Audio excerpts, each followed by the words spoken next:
Hello friends, welcome to my channel education point. आप में से जो भी प्रयोगशाला परिचारक और प्रयोगशाला टेक्नीशियन परीक्षा की तैयारी कर रहे हैं, उनके लिए क्लास काफ़ी इम्पोर्टेंट होने वाली है, क्योंकि इस वीडियो में मैंने बहुत अच्छे लेवल्स के क्वेश्चंस लिए हैं फिजिक्स सब्जेक्ट से आपके। मैंने इस वीडियो में टोटल 60 प्लस क्वेश्चंस लिए हैं, जो कि आपके आगामी भर्ती परीक्षाओं के लिए भी बहुत इम्पोर्टेंट होने वाले हैं। तो अगर अभी तक आपने मेरे इस YouTube चैनल को सब्सक्राइब नहीं किया है तो ज़रूर से कर लीजिए, ताकि ऐसे ही न्यू MCQs के साथ वीडियोस की नोटिफिकेशन आपको जो है वो सबसे पहले मिल सके। चलिए देखते हैं फर्स्ट क्वेश्चन। निम्नलिखित में से किस में उच्चतम ऊर्जा होती है? ऑप्शन ए नीला प्रकाश, ऑप्शन बी हरा प्रकाश, ऑप्शन सी लाल प्रकाश या ऑप्शन डी है पीला प्रकाश। तो सबसे उच्चतम ऊर्जा जो है वो कौन से प्रकाश में होगी? तो वो है आपके नीला प्रकाश में। याद रखेंगे, अगर यहाँ पर ऑप्शन में आपको बैगनी प्रकाश दिया होता है ना, बैगनी प्रकाश होता तो क्या होता, वो उसका सही आंसर हो जाता। ठीक है, बट यहाँ पर बैगनी कलर नहीं दिया है, इसलिए हम नीला प्रकाश को सही लिए हैं। तो ऑप्शन ए इसका सही आंसर हो जाएगा। नेक्स्ट क्वेश्चन है, हमें वास्तविक सूर्योदय से कुछ मिनट पूर्व ही सूर्य दिखाई देने का कारण है। वेरी इंपॉर्टेंट क्वेश्चन है, कई भर्ती परीक्षाओं में पूछे जा चुके हैं ये सभी प्रश्न, तो वीडियो को एंड तक जरूर देखिएगा। ऑप्शन ए है प्रकाश का प्रकीर्णन, ऑप्शन बी है प्रकाश का विवर्तन, ऑप्शन सी है प्रकाश का पूर्ण आंतरिक परावर्तन या ऑप्शन डी है प्रकाश का अपवर्तन। तो इसका सही आंसर क्या हो जाएगा? तो ऑप्शन नंबर डी। याद रखेंगे, प्रकाश का अपवर्तन कहते हैं हम इसे। ठीक है, प्रकाश का अपवर्तन के कारण जो है सूर्योदय के कुछ समय पहले तथा सूर्यास्त के कुछ समय बाद तक सूर्य क्षितिज के नीचे होने पर भी दिखाई पड़ता है। ठीक है, तो याद रखिएगा, यहाँ इस क्वेश्चन में क्या पूछा है, वास्तविक सूर्योदय से कुछ मिनट पूर्व, है ना। अगर कुछ मिनट बाद दिया रहता है यहाँ पर तो भी इसका आंसर क्या हो जाता, प्रकाश का अपवर्तन। ठीक है, नेक्स्ट क्वेश्चन है, ट्रैफिक सिग्नल में लाल प्रकाश प्रयुक्त होता है क्योंकि ऑप्शन ए इसकी तरंगों की तरंग दैर्ध्य यानी कि लंबाई सर्वाधिक होती है, ऑप्शन बी यह सुंदर होता है, ऑप्शन सी यह खराब रोशनी वालों को भी दिखाई देता है, ऑप्शन डी उक्त उक्त में से कोई नहीं। तो इसका सही आंसर हो जाएगा ऑप्शन नंबर ए। ठीक है, इसके तरंगों की दैर्ध्य यानी कि लंबाई सर्वाधिक होती है, इसलिए जो है ट्रैफिक सिग्नल में लाल प्रकाश प्रयुक्त होता है। और इसके अलावा इसका एक और कारण याद रखिएगा कि लाल रंग जो है सबसे कम क्या होता है, प्रकीर्णित होता है, और यह दूर से भी सर्वाधिक स्पष्ट रूप से दिखाई देता है। इसी कारण जो है ट्रैफिक सिग्नल में लाल प्रकाश का यूज किया जाता है। नेक्स्ट क्वेश्चन है, आकाश नीला दिखाई पड़ता है क्योंकि ऑप्शन ए नीले प्रकाश का प्रकीर्णन सबसे अधिक होता है, ऑप्शन बी लाल प्रकाश का प्रकीर्णन सबसे अधिक होता है, ऑप्शन सी है नीले प्रकाश का वातावरण में अवशोषण सबसे कम होता है, ऑप्शन डी है लाल प्रकाश का वातावरण में अवशोषण सर्वाधिक होता है। इसका सही आंसर क्या हो जाएगा? तो ऑप्शन नंबर ए। याद रखिएगा, आकाश नीला दिखाई क्यों पड़ता है या नीला दिखाई पड़ता है क्योंकि, तो नीले प्रकाश का प्रकीर्णन जो है वो सबसे अधिक होता है इस वजह से। ठीक है, याद रखिएगा इस क्वेश्चन को, इंपॉर्टेंट क्वेश्चन है। और इसी प्रकार के क्वेश्चंस अभी जो भर्ती परीक्षा में पूछे जा रहे हैं, तो जरूर से ध्यान पूर्वक समझते हुए वीडियो को एंड तक जरूर देखिएगा। नेक्स्ट क्वेश्चन है, सूर्यास्त तथा सूर्योदय के समय सूर्य के लाल रंग का प्रतीत होने का कारण है। ऑप्शन ए प्रकाश का प्रकीर्णन, ऑप्शन बी प्रकाश का अपवर्तन, ऑप्शन सी प्रकाश का पूर्ण आंतरिक परावर्तन या ऑप्शन डी है प्रकाश का परिक्षेपण। तो इसका आंसर क्या हो जाएगा आपका? ऑप्शन नंबर ए, प्रकाश का प्रकीर्णन हो जाएगा। ठीक है, सूर्यास्त तथा सूर्योदय के समय जो है सूर्य के लाल रंग का प्रतीत होना, ठीक है, लाल रंग का प्रतीत होना, ये क्या कहलाएगा? प्रकाश का प्रकीर्णन कहलाएगा। नेक्स्ट है, दृष्टि पटल रेटिना पर जो चित्र बनता है वह, ये भी इंपॉर्टेंट क्वेश्चन है, इसको कई प्रकार से पूछता है आपके एग्जाम में। याद रखिएगा। ऑप्शन ए है वस्तु के बराबर होता है पर उल्टा होता है। ऑप्शन बी वह वस्तु से छोटा होता है वह सीधा होता है। ऑप्शन सी वह वस्तु से छोटा होता है वह उल्टा होता है। ऑप्शन डी है वह वस्तु के बराबर होता है वह सीधा होता है। तो दृष्टि पटल यानी कि आपके जो रेटिना पर चित्र बनता है वो कैसा दिखाई पड़ता है, तो वो क्या दिखाई पड़ेगा, वह वस्तु से छोटा होता है वह उल्टा होता है। याद रखिएगा, सीधा नहीं होता और ना ही बराबर होता है, ठीक, छोटा होगा और उल्टा होता है। नेक्स्ट क्वेश्चन है, अभिनेत्र लेंस द्वारा किसी वस्तु का किस प्रकार का प्रतिबिंब रेटिना पर बनाया जाता है। ऑप्शन ए सीधा तथा वास्तविक, ऑप्शन बी सीधा तथा आभासी, ऑप्शन सी उल्टा तथा वास्तविक, ऑप्शन डी उल्टा तथा आभासी। तो अभी हमने पहले पढ़ा है इसके पहले कि वो क्या होगा, उल्टा होगा, बट दोनों में उल्टा दिया है, ऑप्शन नंबर सी और डी में। तो कौन सा सही हो जाएगा, तो सी सही होगा। ठीक है, उल्टा के साथ क्या बनता है, वास्तविक बनता है, आभासी नहीं बनता, वास्तविक बनता है, याद रखिएगा। नेक्स्ट क्वेश्चन देखते हैं, क्या मुख्य कारण है कि एक आंख की अपेक्षा दो आंखों का होना अधिक उपयुक्त है। ऑप्शन ए दो आंखों के कारण रंग आसानी से पहचाने जा सकते हैं। ऑप्शन बी दो आंखों के कारण हम अंधेरे व हल्के प्रकाश में आसानी से देख सकते हैं। ऑप्शन सी इसी कारण मोजेक विजन द्वारा मनुष्य देख सकता है। या ऑप्शन डी है इस कारण से दूरी व गहराई का एहसास होता है। तो इसका सही आंसर हो जाएगा ऑप्शन नंबर डी। याद रखिएगा, क्या मुख्य कारण है कि एक आंख की अपेक्षा दो आंखों का होना अधिक उपयुक्त होता है। तो क्यों, तो इस कारण हमें क्या होती है, दूरी व गहराई का एहसास होता है, इस वजह से।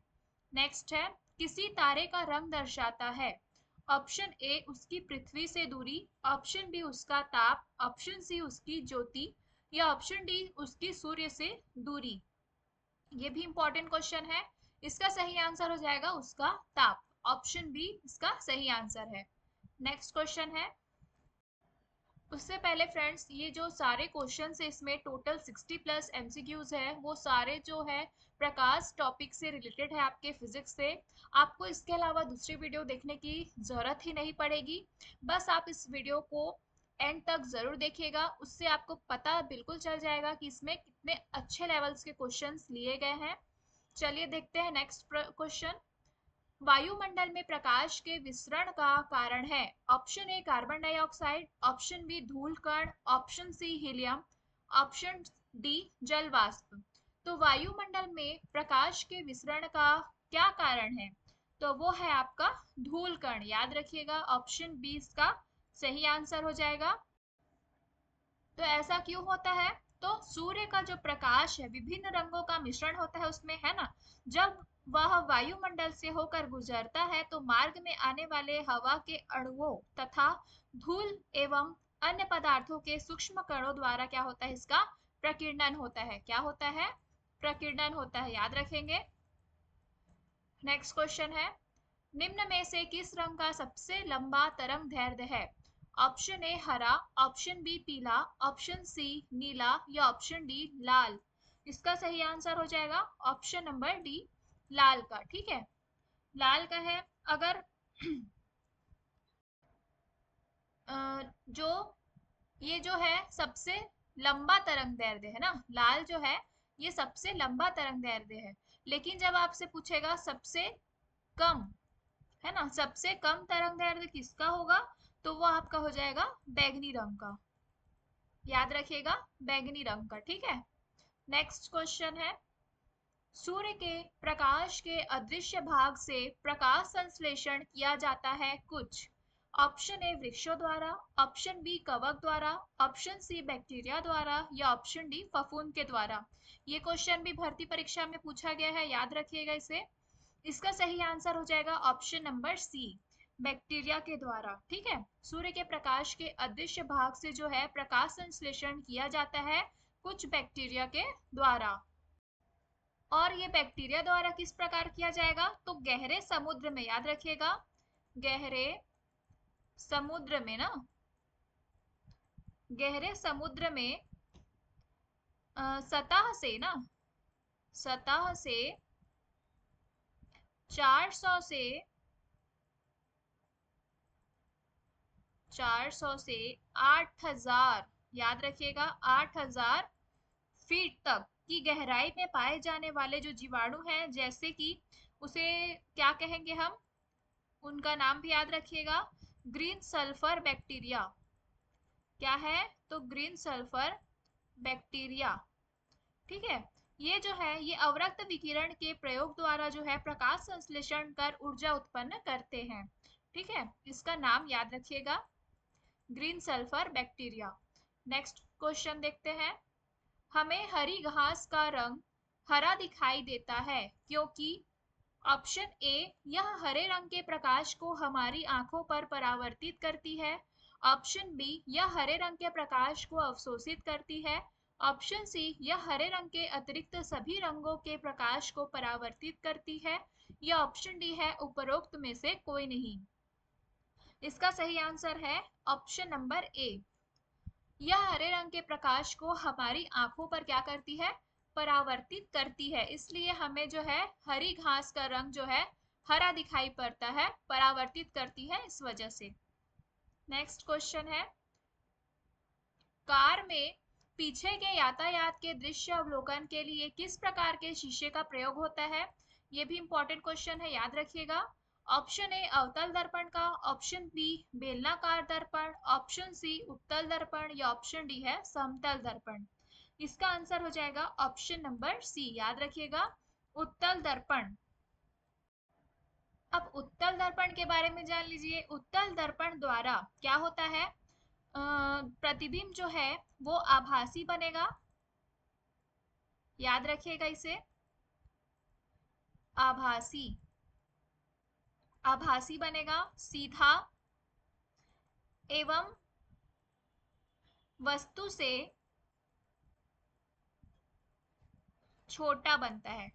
ठीक है, क्या बनता है? वस्तु से छोटा बनता है। ठीक, उत्तल दर्पण के द्वारा, इसके द्वारा काफी बड़े क्षेत्र की वस्तुओं का प्रतिबिंब जो है एक छोटे से क्षेत्र में बन जाता है ना। इसीलिए क्या होता है, कार के पीछे के यातायात के दृश्य के अवलोकन के लिए हम शीशे का प्रयोग करते हैं।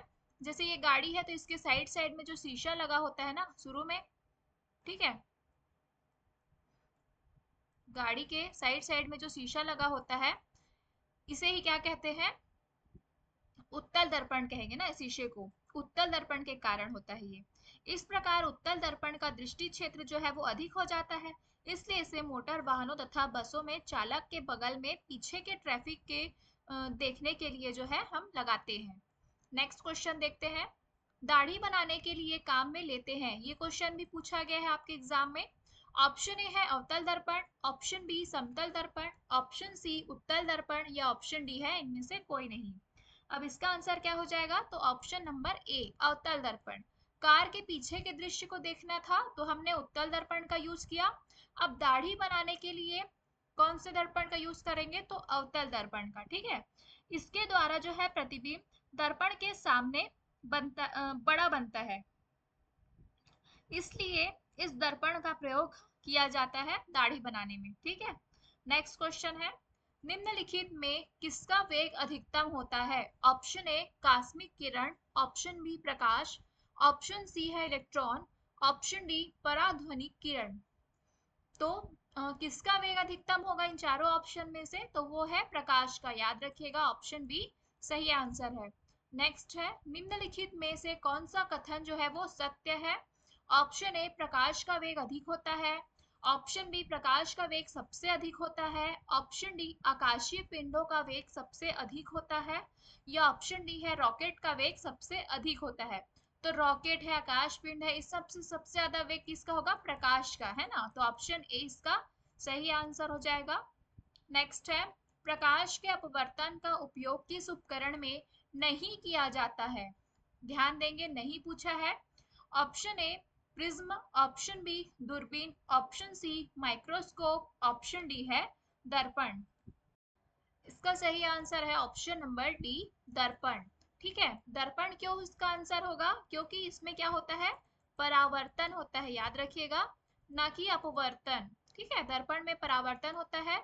बाकी जो है प्रकाश का अपवर्तन जैसे कि प्रिज्म में उपयोग करेंगे, दूरबीन में करेंगे, माइक्रोस्कोप में करेंगे। अब अपवर्तन और परावर्तन होता क्या है ये जान लीजिए।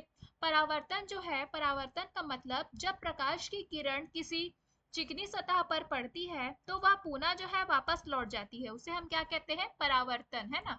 जैसे ये मिरर है, इसमें प्रकाश की किरण पड़ेगी, ठीक है, इसमें प्रकाश की किरण जो है वो पड़ेगी, ठीक है, तो क्या होगा, इससे क्या इसके आर पार हो सकती है वो किरण, नहीं हो सकती, बल्कि यहाँ पर आके वो क्या होगी, परावर्तित हो जाएगी, इसलिए इसमें परावर्तन का यूज होगा, ठीक है। बाकी प्रिज्म, दूरबीन, माइक्रोस्कोप। अब अपवर्तन क्या होता है, तो जब प्रकाश की किरण जो है, जब प्रकाश की किरण जो है ये अभिलंब हो गया, ठीक है, तो क्या करती है, एक माध्यम से दूसरे माध्यम में प्रवेश करती है, जैसे यहाँ पर आई, ये माध्यम एक हो गया, ठीक है, और ये हो गया आपका माध्यम दो। तो यहाँ से प्रवेश करी और एक माध्यम से दूसरे माध्यम में जब प्रवेश करती है तो उसको हम क्या कहते हैं, प्रकाश का अपवर्तन कहते हैं, याद रखिएगा, प्रकाश का अपवर्तन कहते हैं, ठीक है, माध्यम एक, माध्यम दो।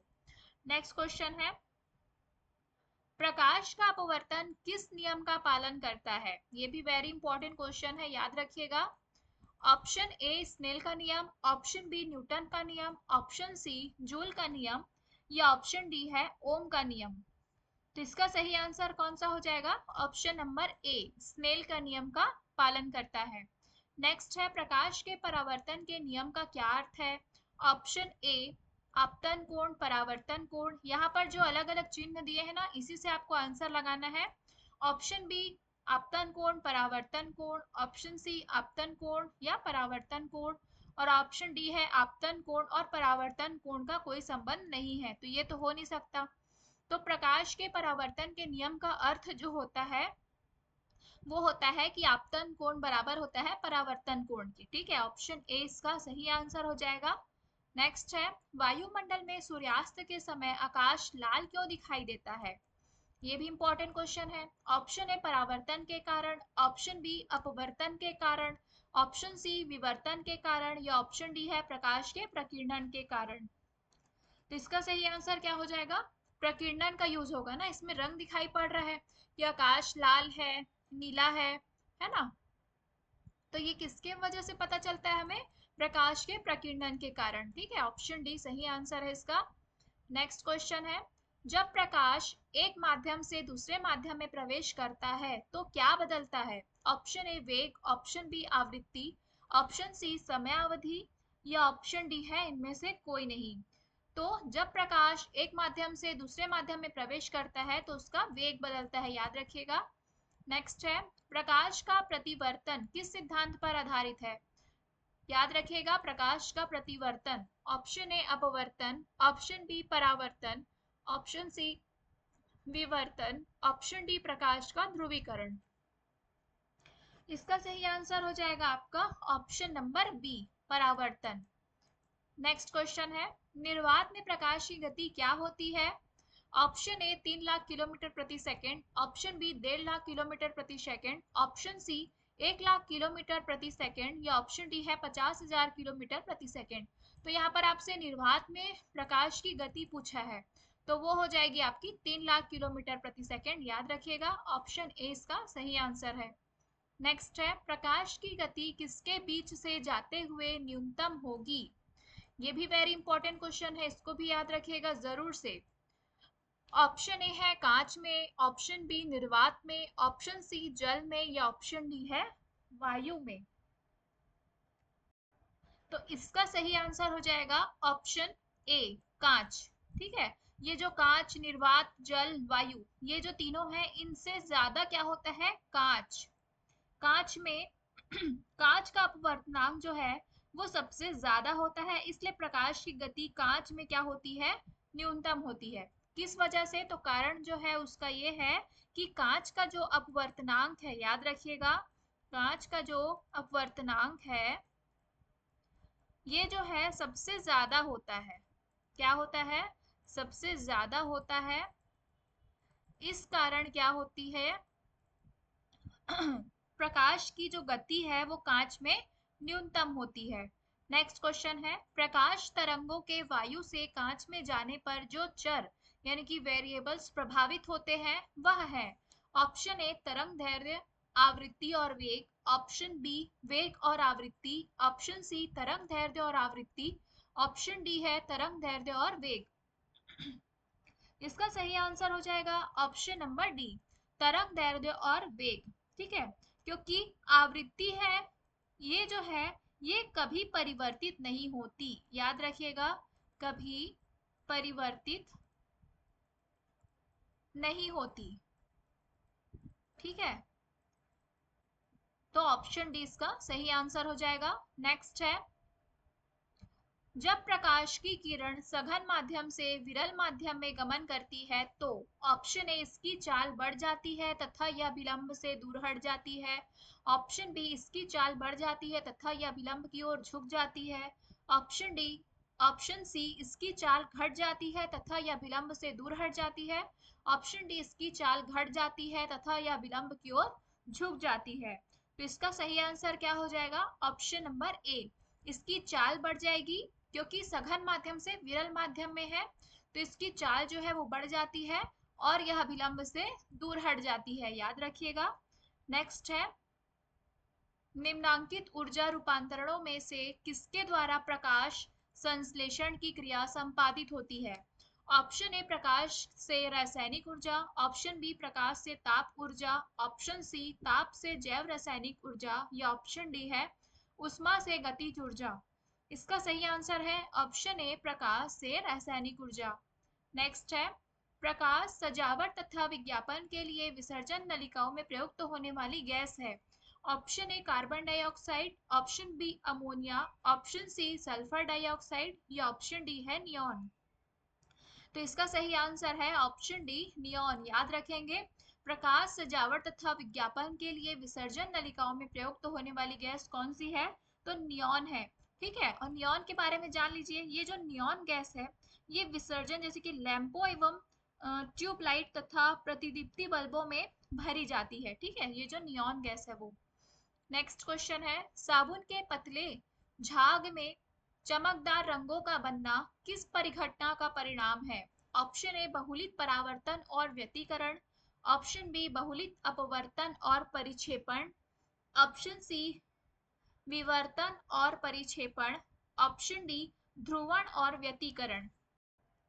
इसका सही आंसर हो जाएगा ऑप्शन नंबर ए, बहुलित परावर्तन और व्यतिकरण। ठीक है, मतलब कि साबुन के पतले झाग में चमकदार रंगों का बनना जो है वो बहुलित परावर्तन और व्यतिकरण का परिणाम है। जब किसी पारदर्शक पतली परत या जैसे कि पानी की सतह पर तेल की पतली परत या साबुन के घोल के बुलबुले पर श्वेत प्रकाश आपतित किया जाता है तो परत के दोनों पृष्ठों से क्या होता है, परावर्तित तथा अपवर्तित प्रकाश किरणों में व्यतिकरण होने लगता है। इस परिघटना के परिणामतः वह परत चमकदार दिखाई देती है। ठीक है, तो ऑप्शन ए इसका सही आंसर हो जाएगा। नेक्स्ट है, पूर्ण आंतरिक परावर्तन होता है जब प्रकाश जाता है। ऑप्शन ए हीरे से कांच में, ऑप्शन बी जल से कांच में, ऑप्शन सी वायु से जल में, या ऑप्शन डी है वायु से कांच में। तो इसका सही आंसर हो जाएगा option number A. Very important question है, जरूर से याद रखिएगा इस क्वेश्चन को। पूर्ण आंतरिक परावर्तन होता है जब प्रकाश जाता है तो हीरे से कांच में जाता है तब होता है। और ऐसा क्यों होता है, तो हीरे का जो, याद रखिएगा, हीरे का अपवर्तनांक, हीरे का अपवर्तनांक जो है वो कांच से अधिक होता है ना। हीरे का अपवर्तनांक कांच से अधिक होने के कारण जो है वो हीरे से कांच में प्रकाश के जाने पर पूर्ण आंतरिक परावर्तन होता है। नेक्स्ट क्वेश्चन है, निम्नलिखित में से किस परिघटना का उपयोग ऑप्टिकल फाइबर में किया जाता है। ऑप्शन ए व्यतिकरण, ऑप्शन बी पूर्ण आंतरिक परावर्तन, ऑप्शन सी ध्रुवण। इसका सही आंसर है ऑप्शन सी पूर्ण आंतरिक परावर्तन, याद रखिएगा।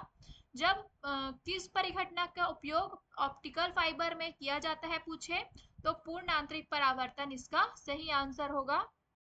और याद रखिएगा कि ऑप्टिकल फाइबर की तरह ही जो जैसे कि प्रकाश तंतु यानी कि ऑप्टिकल फाइबर है ना, कांच है, सिलिका या प्लास्टिक से निर्मित अत्यधिक पतली बेलनाकार जो खोखली नलिकाएं होती है, क्या होती है, तो खोखली बेलनाकार खोखली नलिकाएं होती है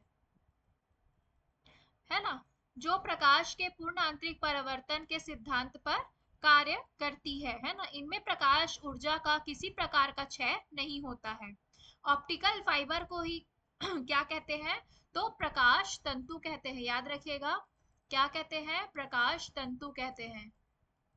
नेक्स्ट क्वेश्चन देखते हैं, तंतु प्रकाशिकी संचार में संकेत किस रूप से प्रवाहित होता है। ऑप्शन ए प्रकाश तरंग, ऑप्शन बी रेडियो तरंग, ऑप्शन सी सूक्ष्म तरंग या ऑप्शन डी है विद्युत तरंग।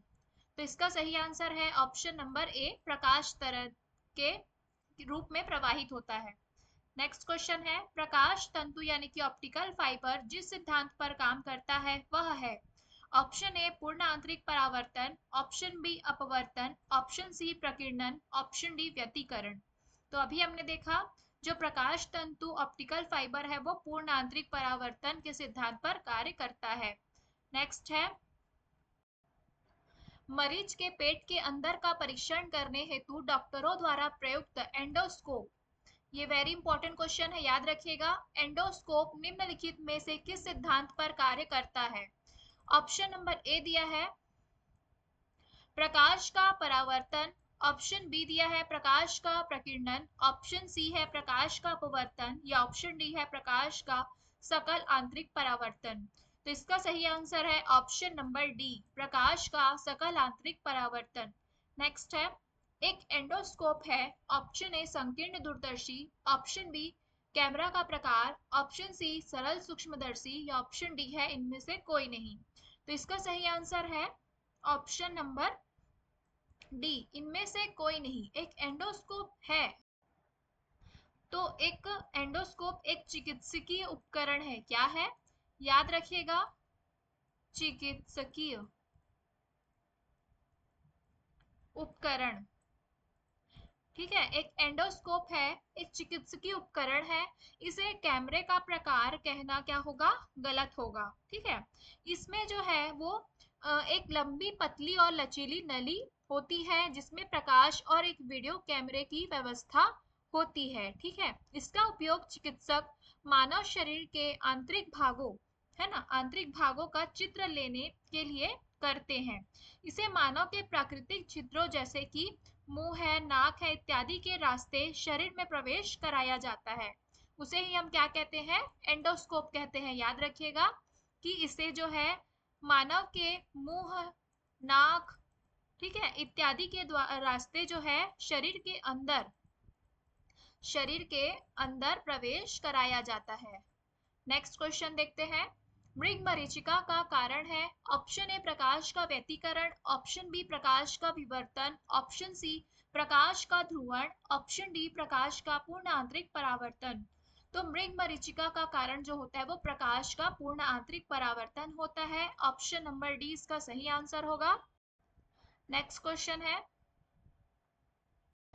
नेक्स्ट क्वेश्चन देखने से पहले फ्रेंड्स, अगर अभी तक आप ये वीडियो देख रहे हैं और आपको इस वीडियो में लिए गए एमसीक्यूज जो है आपके एग्जाम पॉइंट ऑफ व्यू से इम्पोर्टेंट लग रहे हो तो अभी वीडियो को पॉज कीजिए तुरंत और लाइक ज़रूर से कर दीजिए और इस वीडियो को अपने ज़्यादा से ज़्यादा फ्रेंड्स लोगों के साथ शेयर कीजिए ताकि उनके एग्ज़ाम भी अच्छे से हो पाए। आप लोग शेयर नहीं करते हैं वीडियो को तो ज़रूर शेयर कीजिएगा। तो फ्रेंड्स अगर आप इस वीडियो को शेयर करेंगे, लाइक करेंगे ज़्यादा से ज़्यादा लोगों के साथ तो इससे मुझे मोटिवेशन मिलती है ताकि मैं आप लोगों के लिए अच्छे से अच्छे लेवल के क्वेश्चंस लेकर डेली वीडियो एक लेकर आऊँ। तो ज़रूर शेयर और लाइक और सब्सक्राइब कीजिएगा। चलिए देखते हैं नेक्स्ट क्वेश्चन, किसी वस्तु के त्रिविमीय यानी कि 3 डायमेंशनल प्रतिरूप को अंकित तथा पुनरावृत्ति करने की तकनीक का नाम है। Option A audiography, option B lexicography, option C photography, option D holography. तो यहाँ पर फोटोग्राफी तो होगा नहीं, यहाँ पर त्रिविमी यानी कि थ्री डायमेंशनल यानी कि 3D पिक्चर की बात हो रही है। ठीक है, 3D पिक्चर्स की बात हो रही है। तो इसका सही आंसर जो हो जाएगा वो है आपका ऑप्शन नंबर डी, होलोग्राफी। याद रखिएगा, होलोग्राफी। नेक्स्ट है, रमन प्रभाव का प्रकाश की उन किरणों से संबंध है जो आर पार जाती है। ऑप्शन ए केवल द्रवों के, ऑप्शन बी केवल प्रिज्मों के, ऑप्शन सी केवल हीरो के कारण, या ऑप्शन डी है सभी पारदर्शी माध्यम के। इसका सही आंसर हो जाएगा आपका ऑप्शन नंबर डी, सभी पारदर्शी माध्यम के। क्योंकि जो रमन प्रभाव के अनुसार एकल तरंग दैर्ध्य प्रकाश की किरणें जो है जब किसी भी पारदर्शी माध्यम जैसे कि ठोस, द्रव या गैस में से गुजरती है तब इसकी प्रकीर्णित किरणों का अध्ययन किया जाए, है ना। तो उसमें मूल प्रकाश की किरणों के अतिरिक्त स्थिर अंतर पर बहुत कम तीव्रता की किरणें भी उपस्थित होती है। इन किरणों को क्या कहेंगे? रमन किरणें कहते हैं। नेक्स्ट क्वेश्चन देखते हैं। ध्वनि के पुनरुत्पादन के लिए एक CD compact disc audio player में प्रयुक्त होता है। वेरी इंपॉर्टेंट क्वेश्चन है, याद रखिएगा। Option A cross crystal, option B titanium needle, option C है लेजर बीम, ऑप्शन डी है बेरियम टाइटेनिक सिरामिक। इसका सही आंसर है ऑप्शन नंबर सी, ठीक है, लेजर बीम। इसका सही आंसर है लेजर बीम। जो सीडी प्लेयर में प्रयुक्त लेंस पैराबैंगनी लेजर प्रकाश को उत्सर्जित करता है जो सीडी की चमकदार सतह से परावर्तित होकर क्या करती है? ध्वनि उत्पन्न करती है। ठीक है, तो लेजर बीम इसका सही आंसर हो जाएगा। नेक्स्ट है, दूरदर्शन के संकेत एक निश्चित दूरी के बाद नहीं मिल सकते क्योंकि ऑप्शन ए संकेत दुर्बल है, ऑप्शन बी एंटीना दुर्बल है, ऑप्शन सी वायु संकेत को शोषित कर लेती है, या ऑप्शन डी है पृथ्वी की सतह वक्राकार है। इसका सही आंसर हो जाएगा आपका ऑप्शन नंबर डी, पृथ्वी की सतह जो है वो वक्राकार है। ठीक है, तो पृथ्वी की सतह वक्राकार होने के कारण दूरदर्शन के संकेत एक निश्चित दूरी के बाद नहीं मिल सकते क्योंकि सिग्नल्स जो है पृथ्वी की सतह से न टकराकर क्या होती है? आगे बढ़ जाती है, इस वजह से। नेक्स्ट है, दूरदर्शन प्रसारण में श्रव्य संकेतों का प्रेषण करने के लिए प्रयुक्त तकनीक है। ऑप्शन ए आयाम मॉडुलन, ऑप्शन बी आवृत्ति मॉडुलन, ऑप्शन सी स्पंद कूट या नाड़ी संकेत मॉडुलन, ऑप्शन डी है काल विभाग बहुसंकेतन। इसका सही आंसर हो जाएगा आपका ऑप्शन नंबर बी, याद रखिएगा, आवृत्ति मॉडुलन कहेंगे इसे। तो ये आवृत्ति मॉडुलन होता क्या है? तो श्रव्य संकेतों के प्रेषण हेतु जो है आवृत्ति मॉडुलन तकनीक का प्रयोग किया जाता है ना। इस तकनीक से प्रसारित संकेत किसी भी प्रकार के शोर तथा विकृति से मुक्त होते हैं, याद रखिएगा। नेक्स्ट क्वेश्चन है, धूप से बचने के लिए छाते में रंग संयोजन निम्न में से कौन सा सबसे उचित है? ऑप्शन ए ऊपर काला नीचे उजला, ऑप्शन बी ऊपर उजला नीचे काला, या ऑप्शन सी मात्र काला, या ऑप्शन डी मात्र उजला। तो इसका सही आंसर है ऑप्शन नंबर बी, ऊपर उजला होना चाहिए और नीचे की तरफ काला। ठीक है, इससे क्या होगा? धूप से बचने के लिए छाते में इस संयोजन रंग का हम यूज करते हैं। नेक्स्ट है, खगोलीय दूरदर्शी से बना प्रतिबिंब होता है। इंपॉर्टेंट क्वेश्चन है, याद रखिएगा। खगोलीय दूरदर्शी से बना प्रतिबिंब होता है। ऑप्शन ए काल्पनिक और छोटा, ऑप्शन बी काल्पनिक और बड़ा, ऑप्शन सी वास्तविक और छोटा, ऑप्शन डी वास्तविक और बड़ा। इसका सही आंसर हो जाएगा ऑप्शन नंबर बी, याद रखिएगा, काल्पनिक और बड़ा। ठीक है, खगोलीय दूरदर्शी से बना प्रतिबिंब जो है काल्पनिक और बड़ा होगा। नेक्स्ट क्वेश्चन है, जब दो समानांतर समतल दर्पणों के बीच कोई वस्तु रख दी जाती है तो बनने वाले प्रतिबिंबों की संख्या होती है। इंपॉर्टेंट क्वेश्चन है ये। ऑप्शन ए दिया है 2, ऑप्शन बी दिया है 1, ऑप्शन सी है 6, ऑप्शन डी है अनंत। तो इसका सही आंसर क्या हो जाएगा? ऑप्शन नंबर डी, अनंत। जब दो समानांतर समतल दर्पणों के बीच जो है कोई वस्तु रख दी जाती है तो बनने वाले प्रतिबिंबों की संख्या कितनी होगी? तो अनंत होगी, है ना, क्योंकि यहाँ पर दो समानांतर समतल दर्पणों की बात हो रही है। नेक्स्ट क्वेश्चन है, प्रकाश में 7 रंग होते हैं। रंगों को अलग करने का क्या तरीका है? ऑप्शन ए, एक प्रिज्म से रंगों को अलग अलग किया जा सकता है। ऑप्शन बी, फिल्टर से रंगों को अलग अलग किया जा सकता है। ऑप्शन सी, पौधों से रंगों को अलग अलग किया जा सकता है। या ऑप्शन डी है, रंगों को अलग अलग नहीं किया जा सकता। तो ये तो गलत हो जाएगा, रंगों को बिल्कुल अलग किया जा सकता है, लेकिन किसके द्वारा? तो याद रखिएगा, प्रिज्म के द्वारा। ठीक है, एक प्रिज्म से रंगों को अलग अलग किया जा सकता है। ऑप्शन ए इसका सही आंसर है। नेक्स्ट है, निम्नलिखित कथनों पर विचार कीजिए। ये कथन वाले क्वेश्चन है, ध्यान से देखिएगा इसे। ये उपयुक्त कथन दिए हैं। ऑप्शन पहले देख लेते हैं। फर्स्ट, यदि कोई व्यक्ति पानी भरी बाल्टी में पड़े एक सिक्के को देखा है तो उसे सिक्का अपने वास्तविक स्थल से अपेक्षाकृत निकट लगेगा। दूसरा दिया है, यदि जल के अंदर कोई व्यक्ति जल तल से ऊपर एक सिक्के को देखता है तो सिक्का अपने वास्तविक स्थल से अपेक्षाकृत अधिक ऊंचाई पर लगेगा। शुरू में क्या बोला है? वास्तविक स्थल से अपेक्षाकृत निकट लगेगा, यानी कि पास। दूसरे पॉइंट पे दिया है कि वास्तविक स्थल से अपेक्षाकृत अधिक ऊंचाई पर लगेगा। तो ये कथन दिया है, इसमें से कौन सा सही है बोला है? ऑप्शन ए है, पहला और दूसरा दोनों सही है। ऑप्शन बी केवल एक, ऑप्शन सी केवल दो, ऑप्शन डी ना तो एक और ना ही दो। तो इसका सही आंसर क्या हो जाएगा? तो आपका ऑप्शन ए हो जाएगा। याद रखिएगा, ऑप्शन ए, एक और दो दोनों ही क्या है? सही कथन दिए हैं इस क्वेश्चन में। ऐसा क्यों होगा? तो दोनों ही परिस्थितियों में अपवर्तन का सिद्धांत लागू होगा। याद रखिएगा, दोनों ही परिस्थितियों में अपवर्तन का सिद्धांत लागू होगा, क्योंकि प्रकाश के एक माध्यम से दूसरे माध्यम में प्रवेश करने पर उसकी दिशा और चाल में क्या होता है? परिवर्तन हो जाता है। याद रखिएगा, ठीक है। प्रथम परिस्थिति में क्या हो रहा है?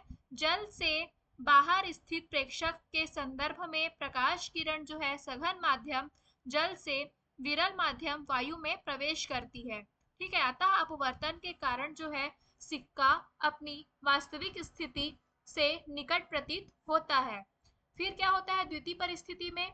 कि जल के अंदर स्थित प्रेक्षक के संदर्भ में प्रकाश किरण विरल माध्यम यानी कि वायु से सघन माध्यम यानी कि जल में प्रवेश करती है, अतः सिक्का जो है अपने वास्तविक स्थल से अपेक्षाकृत अधिक ऊंचाई पर प्रतीत होने लगता है। इसलिए दोनों ही ऑप्शन सही है। नेक्स्ट है, जल में वायु का बुलबुला जिसकी भांति व्यवहार करेगा वह है। ऑप्शन ए उत्तल दर्पण, ऑप्शन बी उत्तल लेंस, ऑप्शन सी अवतल दर्पण या ऑप्शन डी है अवतल लेंस। इसका सही आंसर हो जाएगा आपका ऑप्शन नंबर डी। याद रखिएगा, अवतल लेंस। ठीक है, अवतल लेंस, ऑप्शन डी इसका सही आंसर है। ऐसा क्यों होता है? तो ये है, पानी में डूबा हुआ वायु का जो बुलबुला है जिसकी सतह उत्तल होती है। याद रखिएगा, पानी में डूबा हुआ वायु का बुलबुला जो है जिसकी सतह क्या होगी? जिसकी सतह क्या होती है? उत्तल होती है। ठीक है, अवतल लेंस यानी कि अपसारी लेंस की भांति व्यवहार करता है। पानी का अपवर्तनांक वायु से अधिक होता है, इसलिए जल में डूबे हुए बुलबुले के लेंस की प्रकृति जो भी है वो भी बदल जाती है ना, अवतल लेंस हो जाती है। नेक्स्ट है, किसी व्यक्ति का पूरा प्रतिबिंब देखने के लिए एक समतल दर्पण की न्यूनतम ऊंचाई होनी चाहिए। ऑप्शन ए व्यक्ति की ऊंचाई के बराबर, ऑप्शन बी व्यक्ति की ऊंचाई का आधा, ऑप्शन सी व्यक्ति की ऊंचाई का एक चौथाई या ऑप्शन डी है उपयुक्त में से कोई नहीं। इसका सही आंसर क्या हो जाएगा? तो किसी व्यक्ति का पूरा प्रतिबिंब देखने के लिए जो है एक समतल दर्पण की न्यूनतम ऊंचाई होनी चाहिए, तो व्यक्ति की ऊंचाई का आधा, व्यक्ति की ऊंचाई की आधा। ठीक है, ऑप्शन बी इसका सही आंसर है। नेक्स्ट है, दूरदृष्टि दोष निवारण के लिए काम में लेते हैं। इंपॉर्टेंट क्वेश्चन है, याद रखिएगा जरूर से इसे। ऑप्शन ए अवतल लेंस, ऑप्शन बी उत्तल दर्पण, ऑप्शन सी उत्तल लेंस, ऑप्शन डी अवतल दर्पण। तो इसका सही आंसर है ऑप्शन सी उत्तल लेंस। ठीक है, दूरदृष्टि दोष निवारण के लिए काम में क्या लेते हैं? तो उत्तल लेंस। इसमें दर्पण का तो यूज ही नहीं है, है ना। दूरदृष्टि, आपके दृष्टि में क्या लगता है? लेंस ही तो लगाया जाता है ना कि दर्पण फिट होता है। तो दूरदृष्टि दोष निवारण के लिए क्या काम में लेंगे? तो उत्तल लेंस। ठीक है, इसका कारण क्या हो जाएगा? तो दूरदृष्टि दोष में निकट की वस्तुएं जो है स्पष्ट दिखाई नहीं देती है। याद रखिएगा, नाम से तो दूरदृष्टि दोष है, बट इसमें आपको निकट की वस्तु जो है वो दिखाई नहीं देती है, जबकि दूर की वस्तु जो है वो आपको स्पष्ट दिखाई देती है। नाम का उल्टा लगा लीजिएगा, ठीक है। इसके निवारण के लिए जो है आपके चश्मे में है ना उत्तल लेंस का प्रयोग किया जाता है। नेक्स्ट क्वेश्चन है, यहाँ पर लिख देती हूँ, निकट की वस्तु है ना, निकट की वस्तु नहीं दिखाई देती और आपको दूर की वस्तु जो है वो दिखाई देती है, ठीक है, याद रखिएगा। नेक्स्ट है निकट दृष्टि दोष।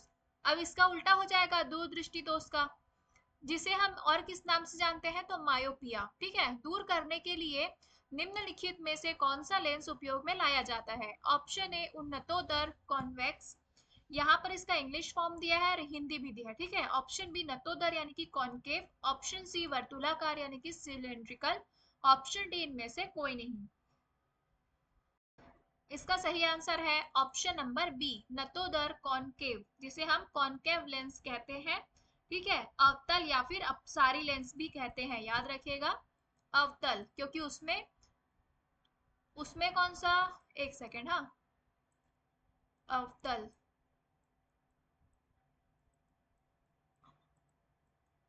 ठीक है, अवतल लेंस, कॉनकेव यानी कि अवतल लेंस। तो निकट दृष्टि दोष में अवतल लेंस हो जाएगा और दूर दृष्टि दोष में उत्तल लेंस हो जाएगा, याद रखिएगा। और निकट दृष्टि दोष में क्या होता है? तो जैसे कि दूर दृष्टि दोष में आपको निकट की वस्तु दिखाई नहीं देती ना, वैसे निकट दृष्टि दोष में क्या होता है? आपको दूर की वस्तु निकट की वस्तु दिखाई देगी लेकिन दूर की वस्तु जो है दिखाई नहीं देगी। नेक्स्ट क्वेश्चन है, पढ़ने में काम आने वाले ग्लासेस किस प्रकार के लेंस से बनते हैं? ऑप्शन ए अवतल, ऑप्शन बी उत्तल, ऑप्शन सी साधारण, ऑप्शन डी है दोनों ए और बी। इसका सही आंसर क्या हो जाएगा? तो ऑप्शन नंबर बी, ठीक है, याद रखिएगा। यानी कि आपको पढ़ना है तो आपको पास से पढ़ना होगा ना किसी भी बुक को, तो क्या होगा? उत्तल लेंस काम आएगा, ठीक है। उत्तल लेंस क्यों? तो बीच में ये क्या होते हैं? मोटे, तथा किनारे पर जो है वो पतले आकार वाले ग्लासेस को हम क्या करते हैं? उत्तल लेंस कहते हैं, ठीक। नेक्स्ट क्वेश्चन देखते हैं, स्पष्ट दृष्टि की न्यूनतम दूरी होती है सेंटीमीटर में बताना है आपको, ठीक है। इंपॉर्टेंट क्वेश्चन है, याद रखिएगा इसकी दूरी। ऑप्शन ए है 25, ऑप्शन बी 5, ऑप्शन सी 75 या ऑप्शन डी है 35। तो स्पष्ट दृष्टि की न्यूनतम दूरी जो होती है वो होती है 25, याद रखिएगा। ऑप्शन ए इसका सही आंसर हो जाएगा, ठीक है। जैसे कि सामान्य मनुष्य कि नेत्र दृष्टि का जो विस्तार है वो 25 सेंटीमीटर से लेकर अनंत तक होता है, इस बात को भी ध्यान जरूर रखिएगा। नेक्स्ट है, आंख के लेंस का फोकल दूरी किसके कार्य से परावर्तित होती है? वेरी इंपॉर्टेंट क्वेश्चन है ये। ऑप्शन ए है पुतली, option B retina, option C ciliary मांसपेशी, ऑप्शन डी है आपका आइरिस। इसका सही आंसर हो जाएगा ऑप्शन नंबर सी, याद रखिएगा, सिलियरी मांसपेशी। तो जो ये सिलियरी मांसपेशी के शिथिलन संकुचन से आंख के लेंस की मोटाई में परिवर्तन होता है, ठीक है, जिसके फलस्वरूप क्या होता है? आंख के लेंस की फोकल दूरी भी परिवर्तित हो जाती है। तो सिलियरी मांसपेशी के कारण क्या क्या हुआ? तो शिथिलन, याद रखिएगा, शिथिलन, ठीक है, शिथिलन संकुचन से आंख के लेंस की मोटाई में क्या हो रहा है? आंख के लेंस की मोटाई में ना, लेंस की मोटाई में क्या हो रहा है? परिवर्तन हो रहा है, जिसके कारण क्या हो जा रहा है कि आंख के लेंस की फोकल दूरी भी क्या हो रही है? आपकी परिवर्तित हो जा रही है, याद रखिएगा। ऑप्शन नंबर सी सिलियरी मांसपेशी इसका सही आंसर है। नेक्स्ट क्वेश्चन देखते हैं, लेंस की शक्ति मापी जाती है। ऑप्शन ए डायोप्टर में, ऑप्शन बी ईयन में, ऑप्शन सी लुमेन में या ऑप्शन डी कैंडेला में। तो लेंस की शक्ति मापी जाती है किसमें? तो इसका सही आंसर होगा ऑप्शन नंबर ए डायोप्टर में। जरूर याद रखिएगा इस क्वेश्चन को, इंपॉर्टेंट क्वेश्चन है ये। लेंस की शक्ति डायोप्टर में मापी जाती है। और ये कैंडेला में क्या मापा जाता है? इसको आप मुझे कमेंट बॉक्स में कमेंट करके जरूर बताइएगा, ठीक है, अगर आपको पता होगा तो। नेक्स्ट क्वेश्चन है। नेक्स्ट क्वेश्चन देखने से पहले फ्रेंड्स, अगर अभी तक आप ये वीडियो को देख रहे हैं तो वीडियो को लाइक जरूर कर दीजिए और इस वीडियो को अपने फ्रेंड्स के साथ शेयर भी कर दीजिएगा। चलिए देखते हैं नेक्स्ट क्वेश्चन। मनुष्य की आंखें किसी वस्तु पर प्रतिबिंब बनाती है, मतलब किस वस्तु पर प्रतिबिंब बनाती है? ऑप्शन ए कार्निया पर, ऑप्शन बी आइरिस पर, ऑप्शन सी पुतली पर, या ऑप्शन डी है रेटिना पर। इसका सही आंसर जो है वो है आपका ऑप्शन नंबर डी। याद रखिएगा, रेटिना पर बनाती है, कंफ्यूज बिल्कुल नहीं होना है कॉर्निया और रेटिना में, ठीक है। रेटिना पर जो है प्रतिबिंब बनता है, मनुष्य की आंखें किस वस्तु पर प्रतिबिंब बनाती है? तो रेटिना पर। नेक्स्ट है, किसी अपारदर्शी वस्तु का रंग उस रंग के कारण होता है जिसे वह, ऑप्शन नंबर ए है अवशोषित करता है, ऑप्शन बी अपवर्तित करता है, ऑप्शन सी परावर्तित करता है, ऑप्शन डी प्रकीर्ण करता है। तो इसका सही आंसर है ऑप्शन सी परावर्तित करता है। जब प्रकाश किरणें वस्तुओं पर आपतित होती है तो वे उनसे परावर्तित होकर क्या होती है? हमारी आंखों पर पड़ती है ना, और वस्तुएं हमें दिखाई देने लगती है। तो प्रकाश का परावर्तित भाग ही वस्तुओं का रंग जो है वो निर्धारित करता है। कौन सा भाग? तो प्रकाश का परावर्तित भाग, ठीक है। तो ऑप्शन सी इसका सही आंसर है। नेक्स्ट क्वेश्चन देखते हैं। एक रंगीन टेलीविजन में तीन आधारभूत रंगों के मिश्रण से रंग बनते हैं और ये है ऑप्शन ए लाल, नीला तथा नारंगी, ऑप्शन बी लाल, हरा तथा नीला, ऑप्शन सी लाल, पीला तथा हरा, ऑप्शन डी लाल, हरा तथा भूरा। इसका सही आंसर क्या हो जाएगा? तो ऑप्शन नंबर बी, याद रखिएगा, लाल, हरा तथा नीला। नेक्स्ट है, प्रकाश वर्ष इकाई है, ऑप्शन ए दूरी की, ऑप्शन बी आयु की, ऑप्शन सी समय की, या ऑप्शन डी है प्रकाश की तीव्रता की। तो प्रकाश वर्ष इकाई होती है किसकी? तो दूरी की, याद रखिएगा, ऑप्शन ए इसका सही आंसर है, दूरी की। नेक्स्ट है, प्रकाश वर्ष होता है, ऑप्शन ए वह वर्ष जिसमें सूर्य का प्रकाश अधिकतम रहा हो, ऑप्शन बी वह प्रकाश जिसमें कार्यभार हल्का रहा हो, ऑप्शन सी प्रकाश द्वारा एक वर्ष में चली गई दूरी, या ऑप्शन डी है सूर्य तथा पृथ्वी के बीच की औसत दूरी। तो याद रखिएगा इस क्वेश्चन को, प्रकाश वर्ष क्या होगा? तो प्रकाश द्वारा एक वर्ष में चली गई दूरी, यानी कि option C is a right answer. तो फ्रेंड्स, ये थे आज के टोटल 60 प्लस और बहुत ही अच्छे लेवल्स के एमसीक्यूज। अगर आपको ये वीडियो पसंद आई हो, इस वीडियो में लिए गए सारे क्वेश्चंस आपको आपके एग्जाम पॉइंट ऑफ व्यू से थोड़े भी हेल्पफुल लगे हो, तो please like, share and subscribe to my channel and press the bell icon, जिससे कि आपको आने वाली न्यू वीडियोस की नोटिफिकेशन जो है वो सबसे पहले मिल सकेगी। Please like and share and subscribe my YouTube channel. Thank you for watching.